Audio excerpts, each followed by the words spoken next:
Dr Shola took to Twitter where she wrote, "The hashtag royal tours are disrespectful and disingenuous. Atrocities done in name of Queen, British Empire and government, but Prince Charles didn't think to offer an overdue apology and commit respiratory justice? The Queen isn't fit to be head of state of other nations. She does nothing for them." It comes as Prince Charles and Camilla arrived in Canada, of which the Queen is head of state, on Tuesday, the 17th of May, as part of a 3-day Jubilee tour.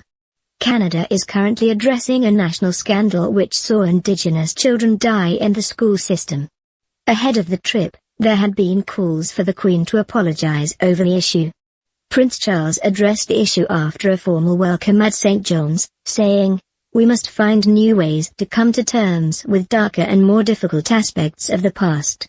I know that our visit here this week comes at an important moment, with Indigenous and non-Indigenous peoples across Canada committing to reflect honestly and openly on the past and to forge a new relationship for the future."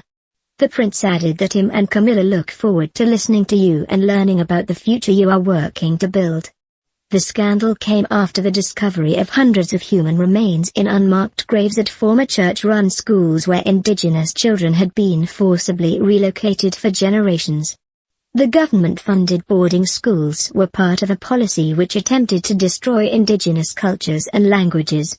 Pope Francis plans on visiting Canada this summer to apologize for the abuse suffered by Indigenous people at the hands of the Catholic Church.